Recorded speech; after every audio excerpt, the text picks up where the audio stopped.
I'm going to take this a step further and sort of do some stereo processing here, but we want to make sure of one thing first. Yep. We want to go to, so we want to select the track that TH3 is inserted on, and we want to just make sure that the interleave is set to stereo, because the output of this plugin is going to be stereo in just a minute. Nice.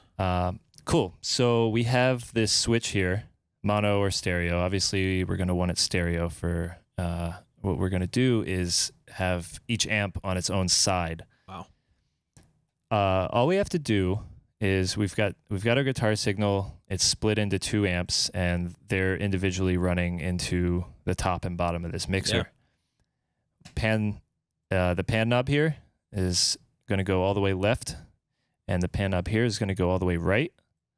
And so this slider is, basically a crossfader between the 2 amps. Yeah.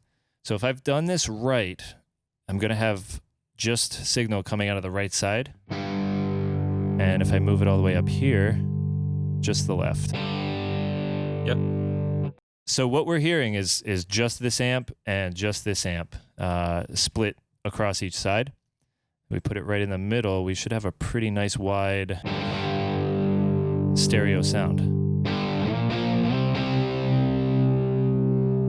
I know a lot of blues guys, and I know a lot of like solo guitarists who really can take advantage of that. I mean, with like rock and heavy metal, typically what we do is we record a separate signal left, a separate signal right. Mm-hmm. But right. if 2 totally different performances, right? Yeah, and those dudes that want to have the solo, the one man band kind of act, widening up your stereo image is one awesome way to improve the production of your guitar sound, and you could do that. Definitely, you can do that right with this. Yeah, and it's, I mean, you can take one single mono guitar track and make it come out sounding like, multiple performances. Yeah, that's really cool. So, and we could widen it just a little bit more. There's actually this delay. Oh, nice. This little delay guy here. So if we just, it only goes up to, just a couple of milliseconds. So I'm pretty sure that this was put here for exactly this. Yeah. And you can actually, somehow, some psychoacoustic trick, you can actually widen the sound by introducing delay to just one side.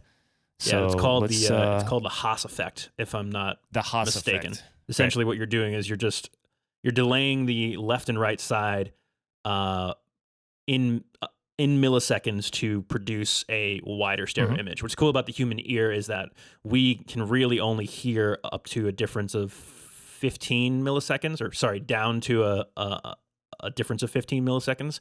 So anything in between there is just kind of like an averaged kind of sounding. Like we don't actually hear a physical delay until like 15 milliseconds. So anything from 0 to 15 or 14 actually just results in a wider image. So having something like this in there is almost invaluable to kind of have that right on the track. Because if not, you'd be doing that right inside of Sonar. That's really cool. I like that. Yeah. So, I mean, just to demonstrate it really quick, this is with basically no delay. And this is with just a few milliseconds.